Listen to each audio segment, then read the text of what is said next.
Great Riyansh morning all. मी हर्षदा मस्के कोपरगाव येथून. आज मी आली आहे कळवण येथे. रियांश मल्टीटेड प्रायव्हेट लिमिटेड या कंपनीची मी प्लॅटिनम डायरेक्टर आहे. तर काही दिवसांपूर्वी सरला बोरसे मॅडम यांना आपण अमृत ज्यूस दिलं होतं. तर त्यांना आपण विचारूया की अमृत ज्यूस घेण्यापूर्वी त्यांना काय त्रास होता आणि अमृत ज्यूस घेतल्यानंतर त्यांना काय रिझल्ट मिळालेला आहे. नमस्कार मॅडम. तुमचं नाव सांगा मॅडम. माझं नाव सरला निलेश बोरसे. मी एसटी कर्मचारी वाहक म्हणून आहे.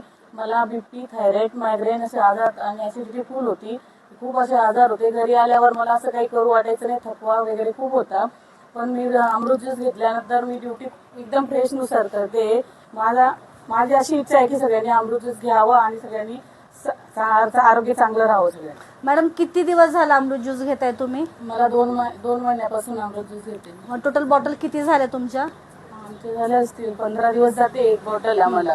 तरी सहा एक झाले असतील. 6 बॉटल झालेले आहेत. तर बघा मित्रांनो, मॅडमला 2 महिन्यामध्ये जवळजवळ 5वी ते 6वी बॉटल चालू आहे. आणि तुम्हाला माहिती आहे एसटीचे कर्मचारी म्हटल्यावरती त्यांना किती त्रास असतो, किती हॅरेसमेंट असते, किती लोकांना तोंड द्यावं लागतं. एवढा त्रास त्यांना जर होत होता त्या अंगावर काढत होत्या. आणि फक्त अमृत ज्यूस त्यांच्या आयुष्यात गेल्यामुळं त्यांच्या पोटात गेले, त्यांच्या ओठात आलेला आहे. एवढा छान रिझल्ट त्यांना मिळालेला आहे. मग वाट कशाची बघताय? लवकर तुम्ही अमृत ज्यूस